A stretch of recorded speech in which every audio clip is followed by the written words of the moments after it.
Good morning and a warm welcome to all the participants to the 10th session of the Global Talk series conducted by Chinmaya Vishwa.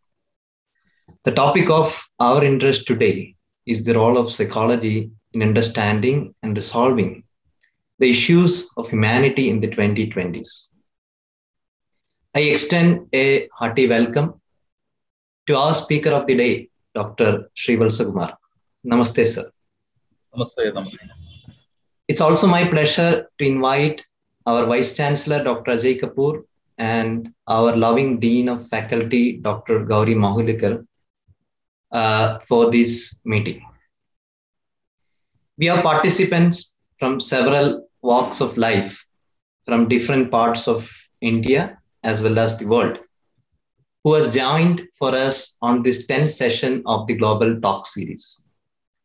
I welcome all the scholars, academicians, and students from several universities, institutes, and colleges, and members of our professional fraternity of psychologists who are attending this session today. I also extend a warm welcome to our eminent faculty members, administrative functionaries, students, and their family members of our Chinmaya Vishwa who have joined us today for this particular session. As I told you, the topic of our interest today is the role of psychology in understanding and resolving the issues of humanity in the 2020s. It's my pleasure to introduce you the speaker of the day, Dr. Sreevalsa Kumar. Dr. Kumar is currently serving as the professor and head of School of Psychology, Philosophy and Scientific Heritage of Chinmaya Vishwa. Sir holds a doctoral degree in psychology in the application of behavior modification on adolescents with intellectual disabilities from University of Kerala. After completion of his education, Professor Kumar had been serving as a teacher in psychology, rehabilitation, disability studies, and special needs education in India and Ethiopia. He served as a lecturer in the Academy of Prison and Correctional Administration, Vellore, Tamil Nadu, and a lecturer of Bal Vikas Teachers Training Center. During his long academic tenure of 15 years at Addis Ababa University, in Ethiopia, 8 students graduated with PhD degree under his guidance. He served at the University of Finland as a visiting professor and also visited the University of Munich in Germany as a special invitee. He has been on the PhD board of examiners of several universities abroad, including the University of Canterbury in New Zealand. Dr. Kumar has numerous publications to his accord. He has published several research articles in peer-reviewed international and national journals, and has also published several book chapters. He has also served as a consultant and trainer for several government and non-government organizations in India and Ethiopia. Dr. Kumar's expertise lies in the psychosocial aspects of disability experience, behavioral intervention with different groups, with various psychological problems and disorders, and rehabilitation of person with various disabilities. So we are very fortunate to have you here with us today. I welcome you to address our gathering. Thank you. Thank you, Mr. Sarin.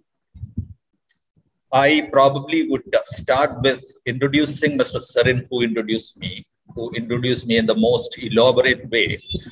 Mr. Sarin is our assistant professor at the School of PPSH. PPSH stands for School of Philosophy, Psychology, and Scientific Heritage. Dr. Serin is at the verge of submitting his PhD thesis, and he's a licensed clinical psychologist, licensed in the sense of Rehabilitation Council of India, licensed practicing clinical psychologist also. I thought of starting here because, probably who is this gentleman probably may not be, you may not be familiar with him. That is one. Okay. Now, today I would like to make my point very clear at the outset itself. This is not a session intended to, learn psychology in details or teach psychology in details. That is not the objective. I know that I am talking to a group of people. They are from different walks of life, and they have their own expertise in their own areas of operations as well. The deeper knowledge in psychology can be taken at some other time, maybe some psych series or something of that sort. We will think about it. So today, my objective is introducing the discipline of psychology against the backdrop of 2020s. This is my objective. And I prefer the session to be an interactive session in which we together try to delve into the status and implications of psychology in 2020s. This is the objective. So as much as possible, I would try to limit my talk maybe in 30 minutes or something. And then I would be very happy to have a great interaction from your side. I see some of my students as well as colleagues from Ethiopia also here. I'm very happy to see you there. And I also extend our cordial welcome to you. Okay. Now let me start with my slide. I have very few slides and with very less contents. Let me share that.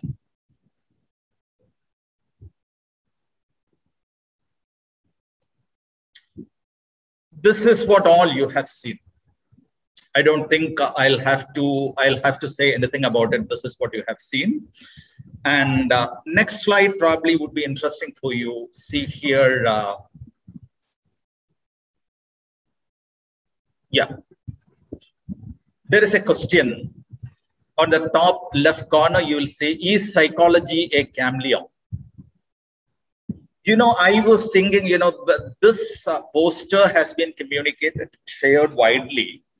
And one of my very close friends, who is a professor of English literature, had asked me, Dr. Kumar, tell me whether psychology is a chameleon. That was the time I thought, what was the meaning of this question? Then I asked, what did you mean by your question? He said, you say psychology in the 2020s. Does it mean that you had a different colored psychology in 2010s, in 2000s, in 1990s? What do you mean by that? This was his question. So I thought that's a right spark. Maybe the very same question probably may be running through different minds here as well. So I thought, let me start there. A chameleon is an animal which it belongs to lizard group. It keeps changing its color. But the psychology also does the same thing. But the psychology keeps changing.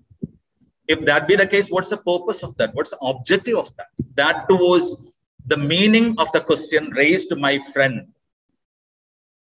Now let's see. Another question is also coming. Is psychology a magnet rod? I'll say absolutely yes.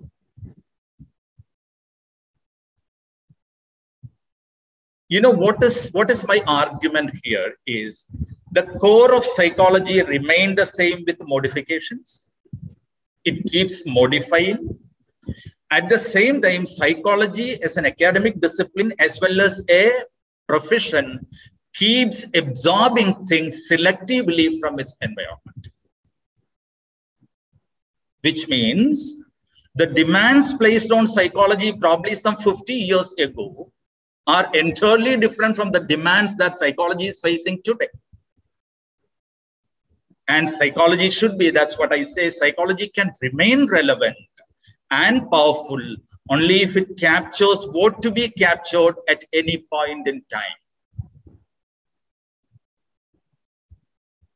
This is why I take psychology, or I compare psychology with a magnetic road.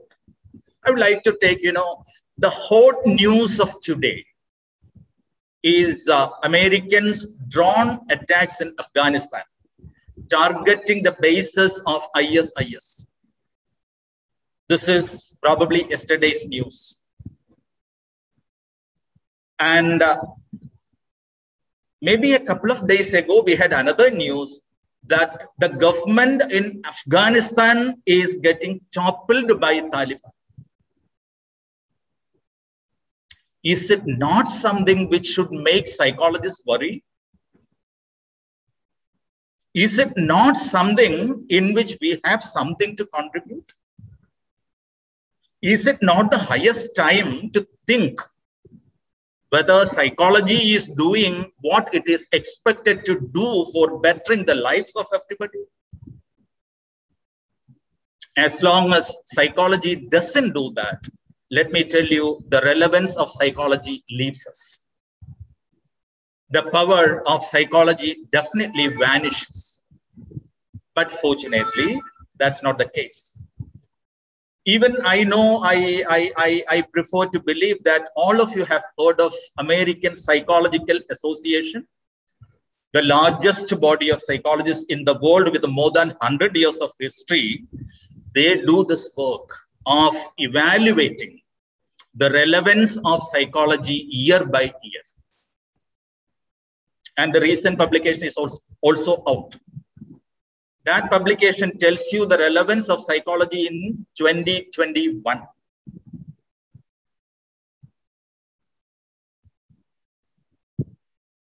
Now, this is where my question comes.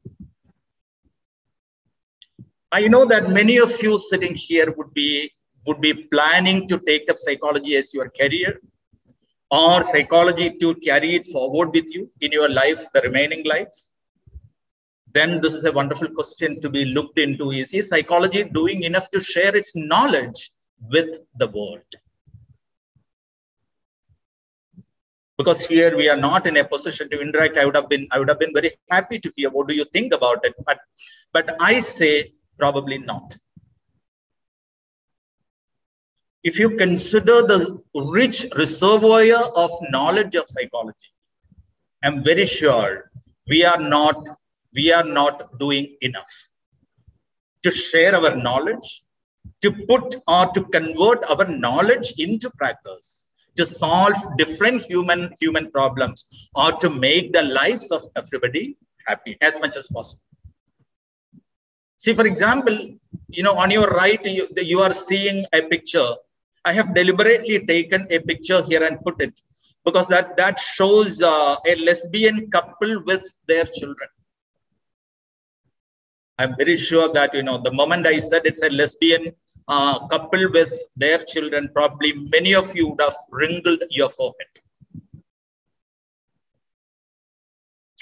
What is the status of these special population? Special population, when I say, I don't want to use it as a euphemistic term.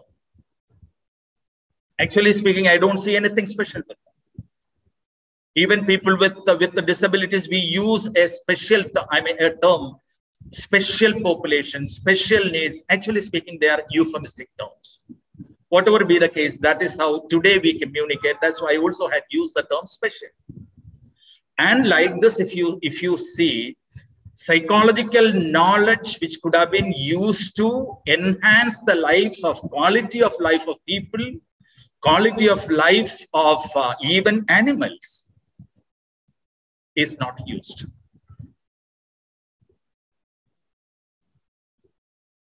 And coming to the 2020s, what I said is the backdrop. What I was trying to tell you is that psychology predominantly works with human beings. I said predominantly because psychologists work also with animals. And it is psychology works at different levels, you know, primary preventive level, secondary preventive level, and tertiary preventive level. And the demands and requirements which is coming on to psychology in different days or during different phases are different.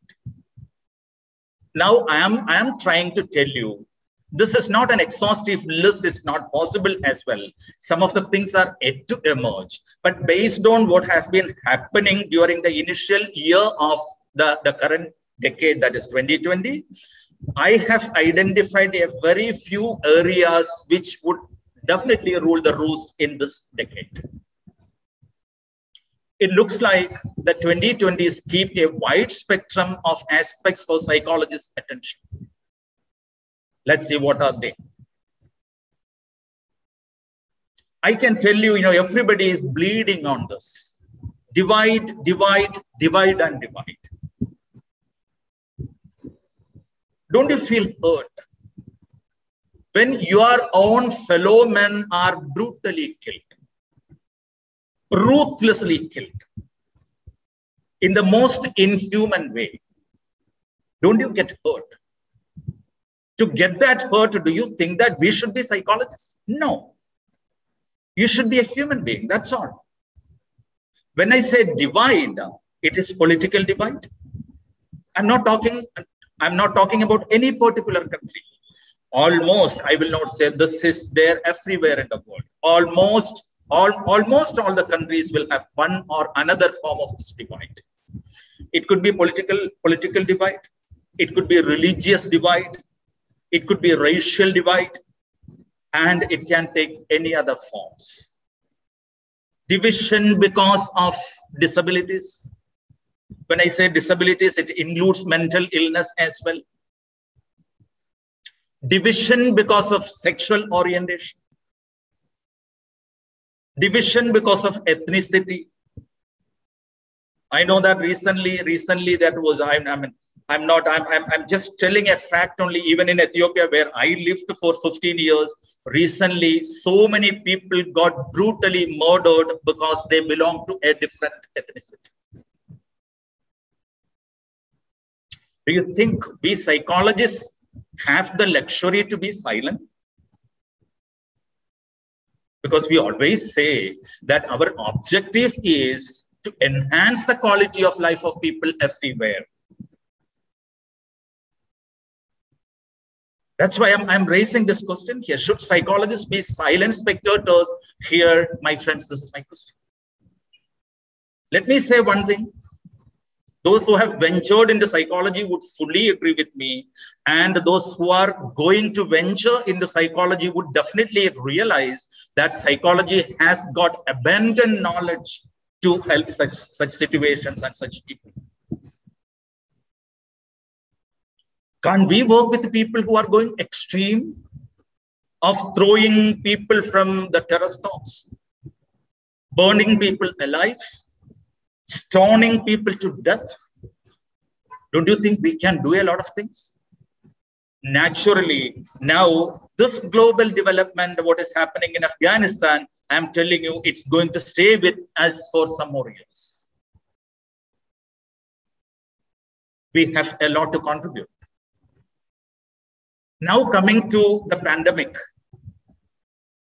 This is a picture. I'm using a picture. This is from a cremation ground in India. Recently, this is a very recent picture. I mean, the situation was not much different in so many other developed as well as developing countries also. Only the time frame was different. The pandemic COVID-19 and ever fluctuating demand on psychologists of the 2020s. Even though the virus was identified in 2019, and the mutation started, and its after effects started. In 1 year of studies based on, on psychological aspects of this disease, so many things emerged. And depression was identified as as one of the greatest issues connected with COVID. Suicide has increased. Do you know, in Kerala recently, so many people, especially people who were in business, they started committing suicide because they held back. Finally, that Finally, they could not hold it anymore. They started committing suicide. Do you think that we can sit quiet as psychologists? Probably than the disease, I can tell you, than the disease, what do you think about the disease matters a lot. That thinking is something which is mostly ill-founded. I remember an incident when COVID crept into Kerala. Kerala is my province or my state in India. There was a quarantine house. Somebody came from abroad, and this person was tested positive. And in that house, some cat went in. One cat went in, and when the cat came out, the neighbors killed that cat, beaten to death, thinking that the cat is coming with a reservoir of virus.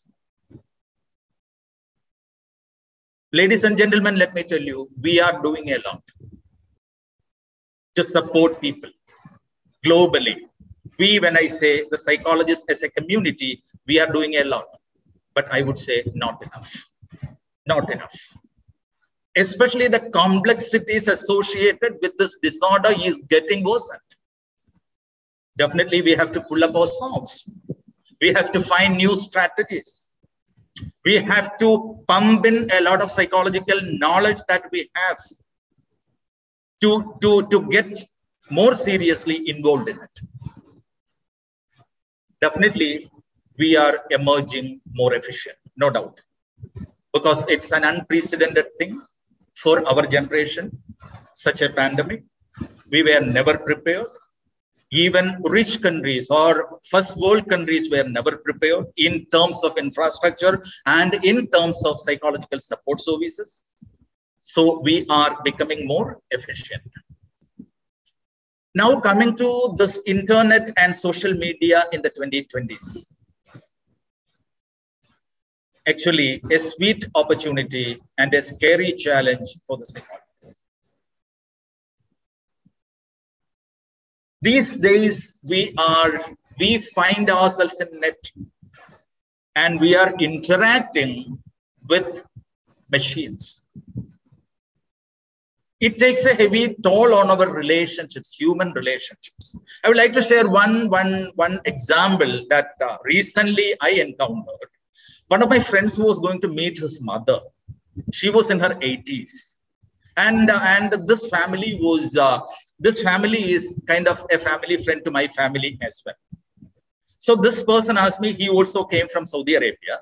And he asked me, are you interested in meeting my mother? I said, of course, I'm interested. Let's go. I joined. We went to him. We went to the mother. She was not well. She had all the weakness associated with age. And I was observing their interaction.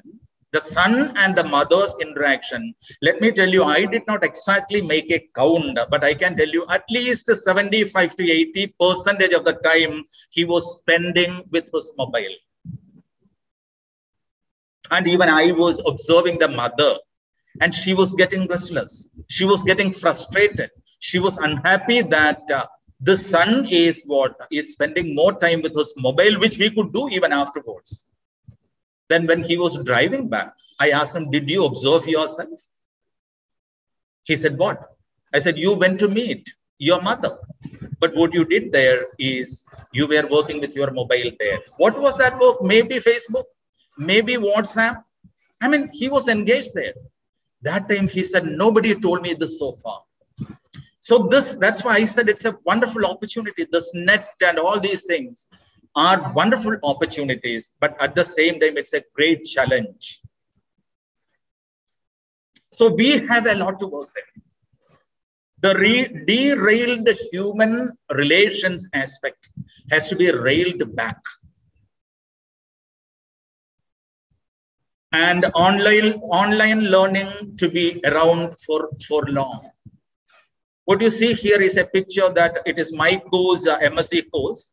My students are taking an online examination. That is a screenshot. I thought, they were sitting in different, some people were in Bombay, some people were in Tamil Nadu. That way they were taking up the examination.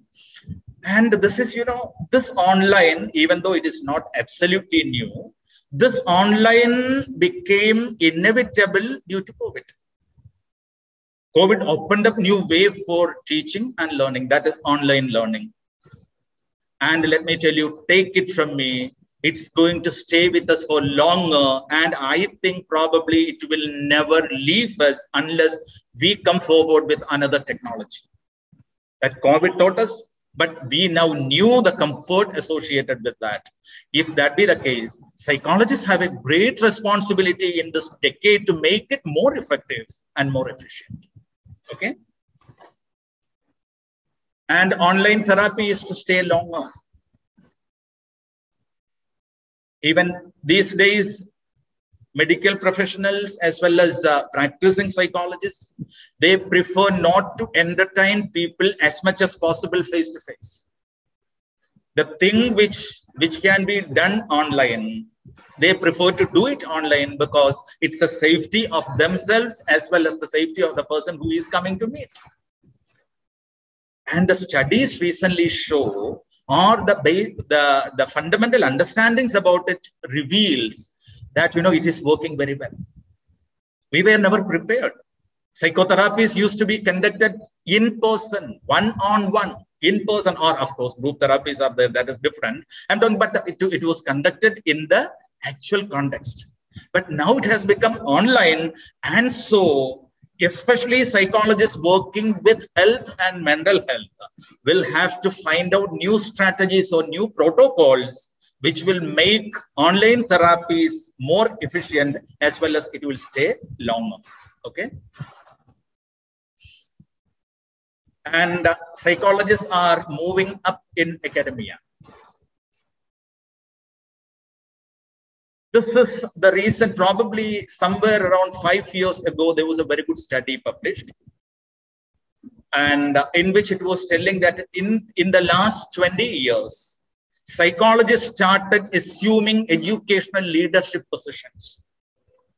Many universities across the world prefer to have psychologists on different academic leadership positions. It is believed that their specific skills in working with human beings, their exposure to education and related issues, their exposure to context, etc., will contribute more towards what? More to the effectiveness of academic administration. That's what psychologists are expected and would be invited to contribute in academia of the 2020s. Definitely there is an upward trend, and those who are interested in academics, in their contribution, of course, you have a very bright future. Psychologists' involvement in policing. One group of people who exceeded all the limits, I would say, are police people. The picture you see here is from my own state. And this person is trying to control a person who ventured out during, the COVID situation. My question here is, do you believe that this brutality is an integral part of policing? Can't we think about a just policing? If that is possible, we can always say that we have to get in there. It is not something new, but I'm telling you, brutality across the world is on its increase. So we have to again assert ourselves and make sure that policing is also possible through just or through fair means. And are machines all set to replace men? This is another demand on the psychologists of the 2020s, and I'm very sure it will get extended to 2030s as well. Here is a very good question. It's a very controversial question. Are machines all set to replace men? Going by the wisdom of Stephen Hawking, it is yes. And I have been an avid fan of Stephen Hawking, and I was following him. And even it was a coincidence that I saw his movie. There was a movie based on his life on the previous night of his death. I don't know what kind of the coincidence it was, right? That happened when I was in Ethiopia. So here, what is the role of psychology there? See, in that process, we now speak about artificial intelligence. We speak about machine learning. And, from psychology, so much of input is used there. I don't know if you are aware of it or not. See, for example, neural networking pathways or circuits, cognitive modeling. These are the two major things which are used in the machines. In the machines. And coming to research in psychology in the decade has to spread its wings to new horizons.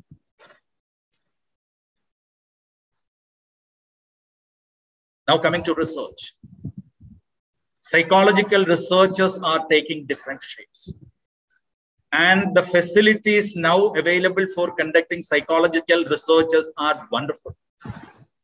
Even along with internet facilities, we also have got facilities like, precise picturing, imaging, etc., etc. So as a result, challenges are unprecedented, expectations are skyrocketing. People started looking at you.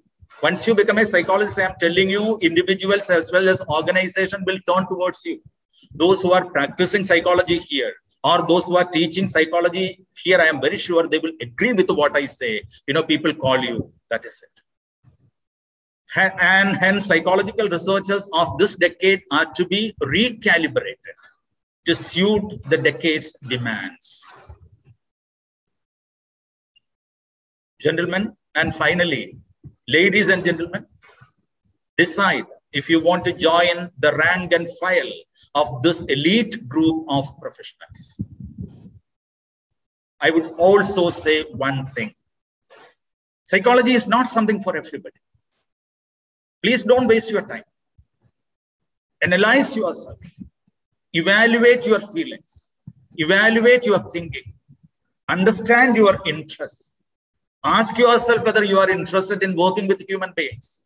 Ask yourselves whether you are interested in or you love animals or like animals.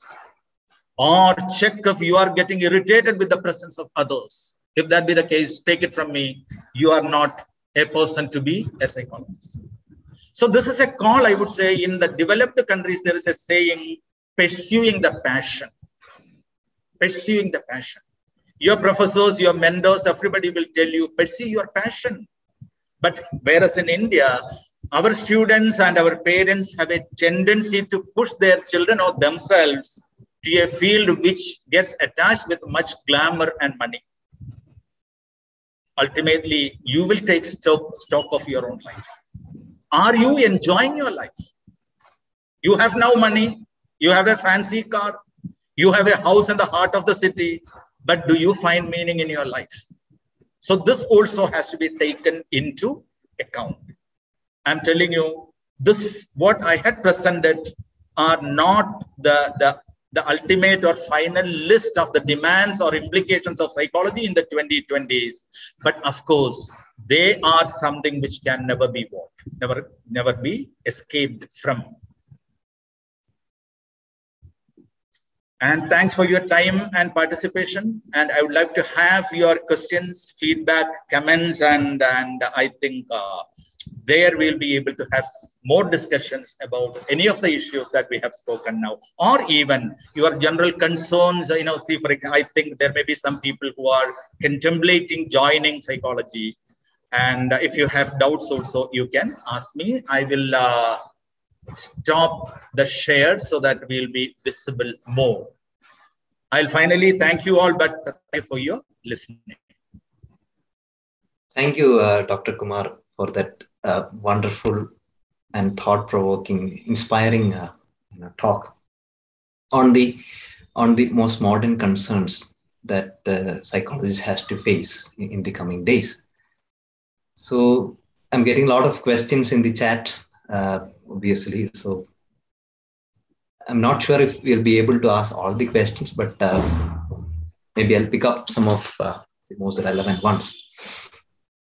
So we have a question from Sunanda ji.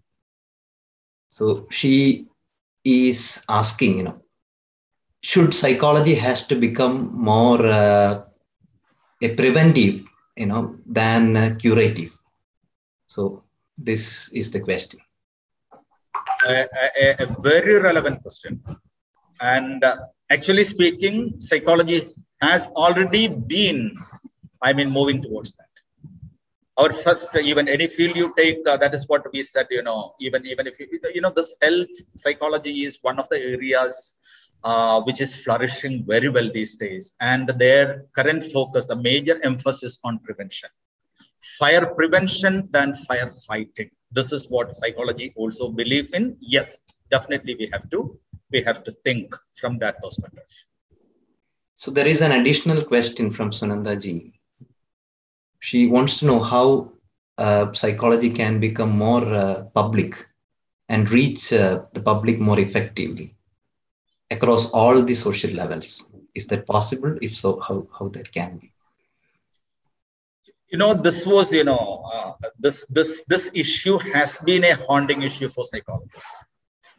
They were considered as, office setting psychologists, and they were considered as, super specialists, and with very less public visibility. And some people actually came out and they started becoming more visible in the public, like using the mass media, using different platforms, etc. And now, because as I have already mentioned, we have the facility of internet these days, the social media and different platforms. Actually speaking, it has become what it is possible to make it more popular. But I very strongly go with you. The way we should have been popular, we are not. That is the trend, especially in India. Even the stigma associated with meeting a psychologist. Even I remember when I took up my undergraduate studies in psychology, somebody has told one of my relatives that, he's studying psychology. Finally, he's going to go mad. He will also become mentally ill. Why did you allow him to study psychology? That attitude is not totally removed. Only one thing is that we have to come out of our comfort zones, and we have to go to communities, if possible, physically, otherwise through any media, which is effective, and we have to popularize it. By popularizing, I would say it is not that the discipline stands to get benefited. Actually speaking, the community stands to get benefited. Thank you, sir. One participant is interested to know what are the pros and cons of artificial intelligence for humanity. What are the pros and cons of artificial intelligence for humanity, and how does psychology approach it? Yes, this is something, the whole world itself is divided over this question. But at the same time, predominantly now that machines are developed, machines are programmed in such a way that machine thinks and acts the way human beings do. And when that happens, what happens? Our opportunities are aplenty. Many opportunities are there through machine learning, through robotics and all. So much of opportunities are there. At the same time, it has got the downside as well. See, many manual many jobs which were done by human beings will be done by whom? The machines. Many intellectual works done by human beings. Earlier when we were students, we used to sit with a statistical formula and things like that, and convert data into results and all. Now absolutely not needed. Machines do it for you. And so we have to, human beings will have to find other ways. We cannot prevent changes. We cannot say that, if you come, my chances are going, so you should not come. That the world never accepts that. So only the thing is, we have to find out areas in which human beings cannot be replaced by machines. And that is what in my presentation I said, predominantly, the contribution going from psychology to artificial intelligence, deep learning, machine learning, etc. It is they are using brain models, brain circuits, cognitive modelings. This is what they use. Even meaning making by our brains, relationship making by our brains. And this is what they use. So this is the input which is basically going from psychology to artificial intelligence and related aspects. There is another question from a participant who wants to clarify. Can a student who just completed a bachelor degree in psychology can be called as a psychologist? Okay, no, I would say to get this IST title, you need a master's degree. The moment you get a master's degree in psychology, you are a psychologist. Whereas with an undergraduate degree in psychology, absolutely you cannot call yourself as a psychologist. And in India, I would like to say that you can take a master's in psychology, and subsequently probably you can do a PhD in computer sciences also, maybe integrating human behavior with the modelings and all. But your title, you cannot say that you are a computer scientist. Your title is a psychologist, because your title in India, I repeat, in India, because in Ethiopia that's not the case. Your title is getting generated from your doctorate degree there. See, for example, if you have a second degree in psychology and a terminal degree or PhD degree in education, you take the name of an educationist, not a psychologist. That is what. Anyways, UG is not enough. So there is another question. Sir, what is your take in the issue of Afghanistan? So, and the problem is going on, and there is India has stood in one position. So how do you comment it? So this is a question that we have. I would like to say this. Person who raised. I don't prefer to answer any political question. I don't, because this is not a forum for that. That doesn't mean that I don't have positions. I'll have positions. I'll have positions on what the government of India is doing. I'll have positions on what Taliban did there. I'll have positions on the drone attack of US. I think it was last night. I have positions, but those, let's not go there. But I would say this is one of the serious issues, or one of the most difficult issues all the psychologists will face, addressing extremism. Because working with such brains is not very easy. When our mind is shaped or reshaped in such a way that you don't feel any guilt to ruthlessly kill your own mother. I will not say that it cannot be changed, but it's not easy. Whenever we speak about extremistic mindset, I don't have time. Otherwise, I could have told you how that systematically, how that is being carried forward by these groups. Whatever be the group, I'm telling you. But as a psychologist, I would say we have the responsibility of what? Working with the different governments, with the different organizations, and with the victims of such, imagine, if you, I don't know whether you were very closely observing the happenings in Afghanistan, put yourself in their place and see what is that you're going to feel. What is that the status of yourself is there? Just imagine. That is. Sir, there is another question from the participant. So you have addressed many issues that the world is facing today, and the psychologist has a role to play in it. So how is that in our academic programs, can we include all these things, and how the students can be trained to address these issues? Oh, that's a very good question. Probably you mean at CVV, how that is addressed, isn't it? Yes. Okay.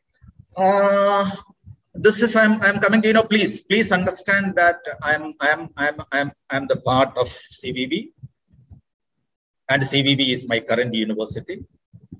So don't feel that whatever I am telling you, just because I'm from CVV, I'm telling this. In terms of our programs, it's a wonderful mix, I will say. We mapped even the skill sets prepared by or recommended by the American Psychological Association, even at the undergraduate level. We developed the program in accordance with that. And our program gives a lot of avenues for our students to choose from different fields of psychology, in the form of minors, in the form of electives. When you choose one elective, basically you are choosing from 3 electives. Now, in terms of our delivery of the program, I would say that, you know, your program, all of you who would be joining Chinmaya University in general, as well as our programs in particular, will be attached with one faculty member for that individual mentoring. And psychology program, you have this research as an essential component. Even our UG as well as PG students, it is compulsory that they have to complete complete a dissertation. And maybe ours is the university in the whole of the country that even internship is made compulsory even at the undergraduate level. Above all, I would say, currently I am heading the school. I am very much blessed to have the faculty team that I have. We have faculty members with their degrees from different parts, different universities in India, as well as, you know, we have a new hire who is expected to join in a couple of days. He has a doctorate from Oxford University. Right? And we have 2 practicing clinical psychologists with us. One is Mr. Sarin, and we have one more person with the highest degree in clinical psychology, that is Saidi. One Dr. Meenu is there. And we have practicing organizational psychologists. We have one Dr. Kavita Shanmukham is there. She was from industry. Now she is teaching. Altogether, I am telling you, we have, in terms of experience, in terms of expertise, in terms of specializations, in terms of dedication, we have a very balanced team. So see, and curricular aspects take care of all these things. And the delivery part, we are very particular that, you know, our students should have a place wherever they go. Thank you, sir. There is a question from the participant who wants to know, you know, the possibility of exploring an interdisciplinary approach, wherein by which the psychology can be integrated to the various other disciplines that we have. What is the possibility of that? That is what this person is saying is a current trend in academics in general. These days, not these days, I'm telling you, this trend has come already. A couple of years ago. Now, more emphasis as well as more encouragement is given to any interdisciplinary studies. So naturally, psychology is a field. I mean, if you see some TV programs and all, you know, they are introducing different new fields, emerging fields. You know, I can say more than 65 to 70% of the programs, they say you need either an undergraduate degree in psychology or a master's in psychology as the prerequisite. So for psychology, integration with any subject is absolutely possible. And at CVV, we also encourage integrated studies as well as even our PhD programs. Basically, we encourage integrated PhD programs. Yes, that should be our vision, as well as that should be our way forward also. Yes, sir. There is another question from a participant who would like to know, how is cognitive behavior therapy working on people with behavioral issues? Cognitive behavior therapy and behavior, you know, I think this person would have already studied some part of behavior therapy as well as cognitive behavior therapy. I prefer to believe that, you know the difference between behavior therapy and cognitive behavior therapy.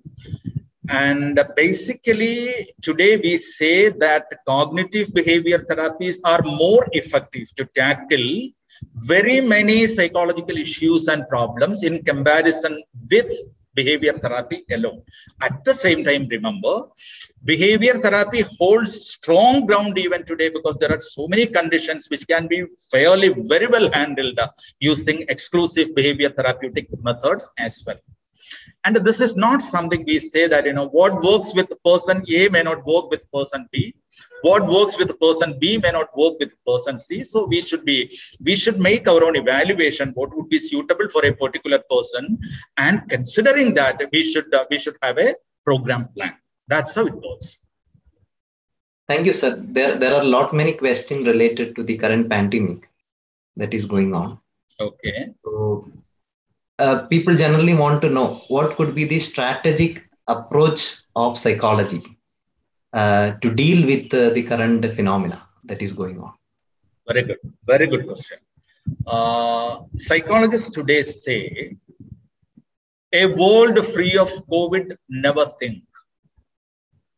A world without COVID. Psychologists say people should be ready to live with COVID. And very interestingly, the very recent information coming from that is that COVID is in the process of downsizing itself to a common flu, and scientists started suspecting that the happenings in India is the beginning of that. That's what is maybe this information came out a week ago.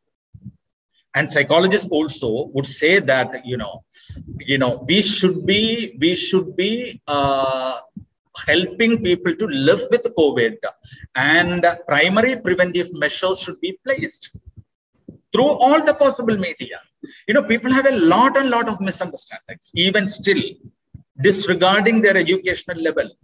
They have a lot of misunderstandings about COVID-19, and as a result, that's why I said, what do you think about a particular thing matters than what exactly it is. Okay, because that is what is called meaning making. So this is what the psychologists have a great role now. Earlier, we were in a firefighting mode. People were calling frantically and say that, I feel like committing suicide. I'm feeling suffocated. This panic attacks and panic symptoms. So many things were. Now that one of the serious issues is suicidality. Depression and suicidality. There, we have to go with a secondary preventive measure. At the same time, psychologists in general should focus on primary prevention of psychological aftermath of COVID. That is what we should do. That's a take of, it is not my take, that's a take of psychology. Thank you, sir. There is again a question related to the psychology as a career, where the person who has posted the question would like to know how we can make psychology a career oriented. So just like other streams, how can it be more professionalistic? Okay. So, and what is the role of training in that? Very good. Actually, we are in that direction already. If you read latest psychology literature, now that applied branches of psychology are getting momentum in comparison with pure branches of psychology. That has already started. Especially, I can tell you a few areas in which, heavy demand is there. One is this health and health-related fields.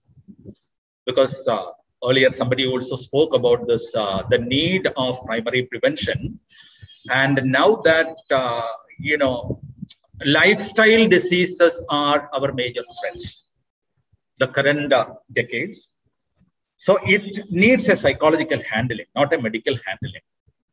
Behavioral modifications or lifestyle modifications are important. So a good number of people have ventured into health and health-related fields of psychology, and they are working at all the three levels of rehabilitation: primary, secondary, and tertiary level of rehabilitation. And even now, aviation psychology is gaining momentum. And even organizations, see, earlier what happened was that, we had a problem. I'm telling you, that is why CVB's, our programs, we designed in such a way that, what we suffered as students should not be the suffering of our students. When we were students, what happened was that we were taught a lot of things, but we could not develop any skills to translate those knowledge into practice. Somebody is asking you to take a case, so you do not know how to talk to a person, right? See, now what is happening is that skill-oriented training is your answer. Any program which you take, see, for example, I can say we have a BSc Honors Applied Psychology here. They have finished off 2 semesters because last academic year we launched the program, and they have finished 2 semesters. Now they are on their vacation. You know, we planned 3 add-on certifications on different skill sets which are required for psychologists, and the first is over and the second is currently running. This is all, you know, based on the development of skills, different skills, maybe clinical skills, maybe resource skills, maybe communication skills, whatever be the case. That is how we can make the presence of psychology felt in so many other areas as well.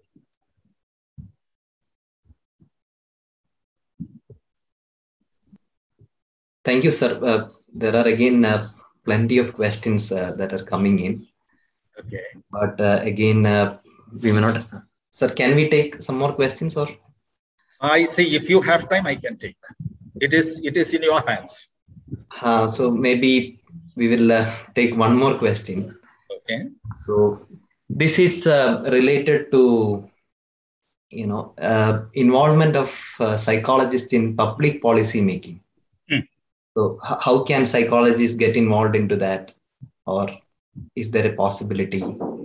Yeah, here probably I would say that any policy which is developed without inputs from psychologists cannot be a perfect policy. This is my take. This is my take. See, I can tell you one example. Let me tell you this. I used to tell my students also. Probably those my students who attend this session probably would have already heard this because it has got a high relevance. You know, in London, a couple of years ago, there was a problem that, you know, this road accidents, rate of road accidents was increasing during the midnight, around 12 or after 12. So this became a menace, and nobody had any clue why this is happening at this particular time. So immediately, you know, they have a tendency of catching the bull by its horn. They don't blindly take decisions. They immediately called up a team of researchers, including psychologists in it, and the government wanted this team to identify why this is happening during this particular time, not in other times. So they conducted their study, a quick study, and they came out with their finding that, you know, the closing time of the bars and pubs in London was 12 o'clock midnight. So people who are working through will rush during that time, and because they cannot take orders after 12 o'clock, they swig their drink, and after that they drive back. So this increases, the accident. Now I'm coming to the role of psychology here. You know, what did the government do? We cannot imagine many countries doing it. Oh, that is the case. Is that the case? The government immediately made a policy of changing the bar closing time. They said, keep it open 24 hours. Those who want to keep it open 24 hours, you can keep your bars or pubs open for 24 hours. How beautiful it is. One piece of information changing the policy. So I would say psychologists will have to, you know, I remember in Ethiopia, basically, I mean, we have the Ministry of Education and different ministries very close to our main campus. I know many professors of Addis Ababa University are consultants to governments in their policy formulations, and educators are the first. I mean, academics are the first people who are consulted by the government. But one thing, a cautious note I would like to tell you: you should have the quality to emerge a consultant, which means you should take your discipline seriously. Once somebody calls you, an IAS officer or a politician call you and ask for an opinion, if you fumble without information, next time, not only that you will not be called, nobody would be called. So we all have that responsibility. I think I answered this question, Mr. Sarin. Thank you, sir. There are so many questions from students, and one of the most important area that they are highlighting is social media. Okay. So they find that you know, young generation is spending a lot of time in the social media, and it is good at the same time, it is bad at the same time, And what is your take on it, and how psychologists has to address this? The most important thing is, we cannot, I mean, burn a house just because there is a rat in it, isn't it? We cannot do that.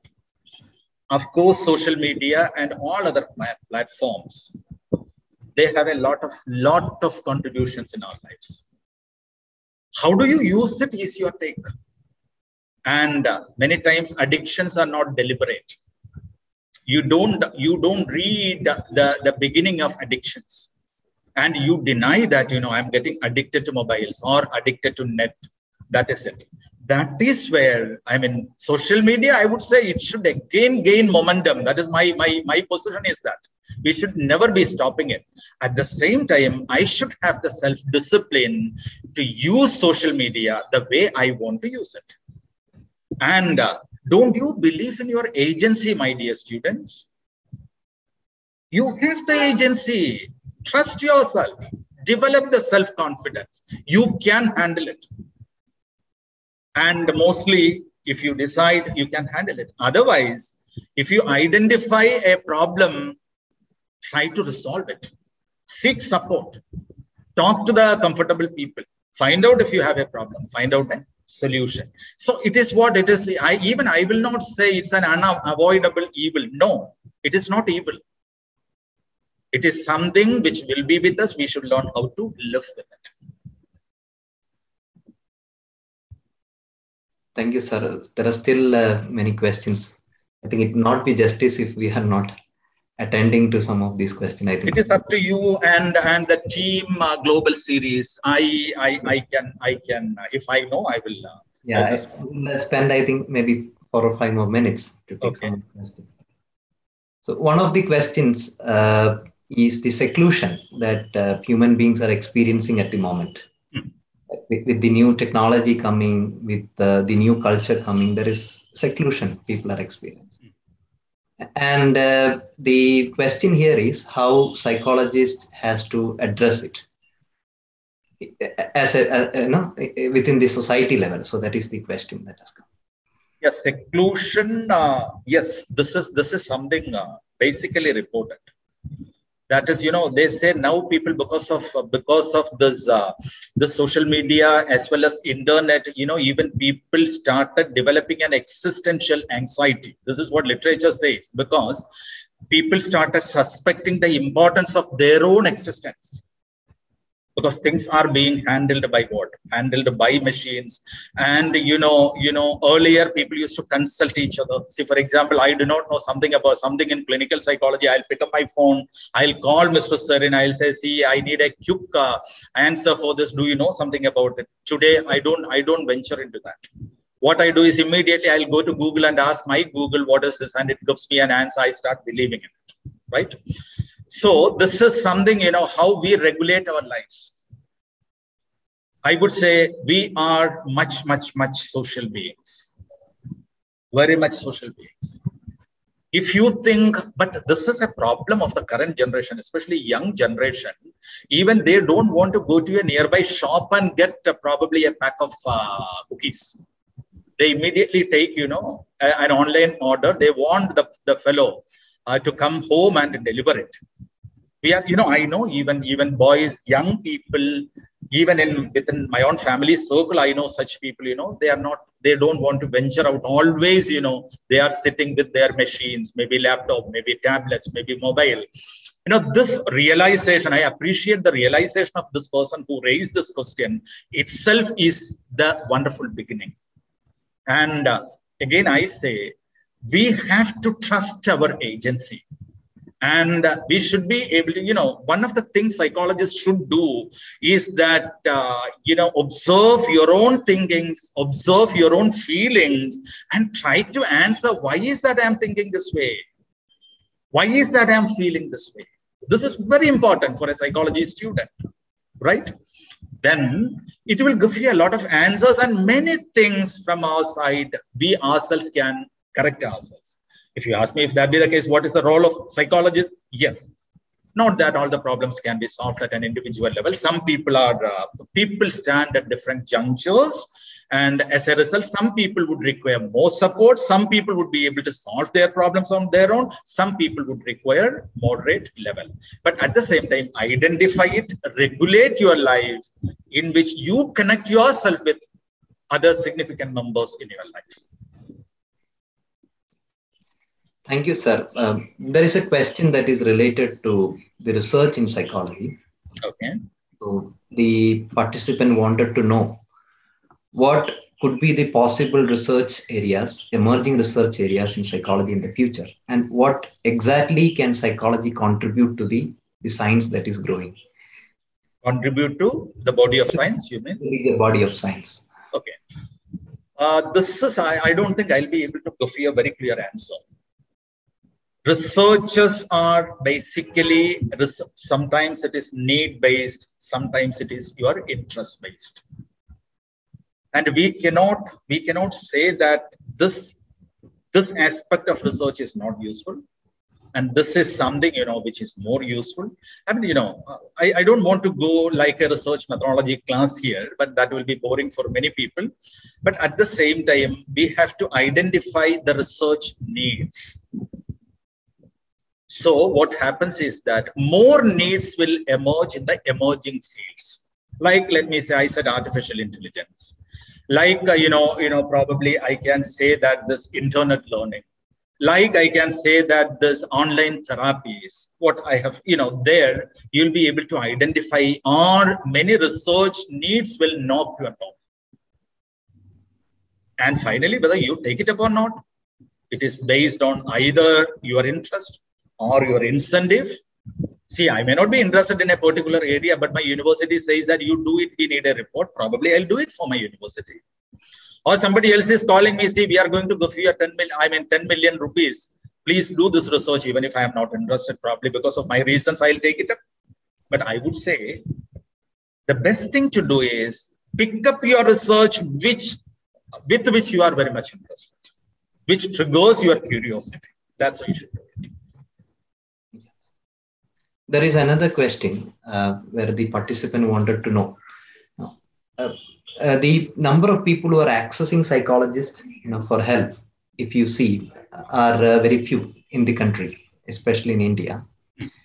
So let's say if there are barriers for them to access, is there some other way by which psychologists can reach them? That help can reach these persons, not through direct access. So this is a complicated question, but it is actually, yes, Mr. Sarin. Sarin will know it, how much difficult it is. But, this cannot be answered using a single dimension. A plethora of factors are contributing to it. Even first and foremost, even if you look at the ratio between the population and psychiatrists, psychologists and all, it is stunningly low, I'm telling you. It is even, we cannot speak it outside the country so much because ours is a very huge country with close to 3 billion population, right? And we are not that economically strong country to have the ratio which is being followed in the developed countries like the US, Germany, etc. It is not possible, right? But one thing I would say, we should be realistic. See, as a psychologist, I can sit here and speak anything. But the thing is that what is the meaning of telling that if I myself know that it's an ivory tower prediction or ivory tower prescription, which will never come through? I don't believe in that. I would say, but I'm a very strong advocate of, including psychological first aid everywhere. You cannot make everybody psychologist overnight. That needs decision at different levels. And I don't want a person to be sent to a person who is not competent enough to help you, because this person can complicate your problem. So which requires the specialized education and training. At the same time, at least helping people to seek the required psychological support, or the small psychological issues which can be handled by a person who has a basic training on psychological first aid. A huge number of people can be reached. I would always say, I can write a recommendation to the government. In the next 5 years, I want the government to enhance the number of, psychologists or clinical psychologists from this to this. It may be a huge number. I know that even in 50 years, it is not going to happen. But I simply write, who stands to benefit? Everybody stands to lose only because I wasted my time. Government officials wasted their time by reading this report or reading this recommendation. So, but this is possible. Psychological first aid can be given to different, like teacher trainees, like police people, like prison officials, like government officials, so on and so forth. That is one of the ways which is less expensive and more possible ways with which psychology can reach the masses. Thank you, sir, for answering that question. Again, so many questions in the chat. I'm afraid we cannot take all the questions, participants. Okay. So there is an email ID shared in chat. You can see webinars@cvv.ac.in. Okay. Yeah. So if you have any further questions, you can post in that email, and we will send these questions to Dr. Kumar, and Dr. Kumar should be able to answer you.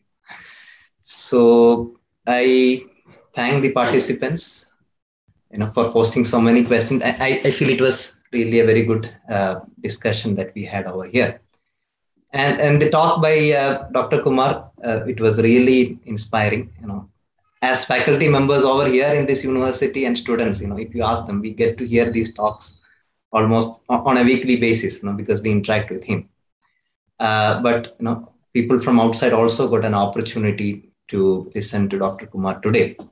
So the various issues with Dr. Kumar has tried to state, those are very relevant issues if you see in the current 2020s.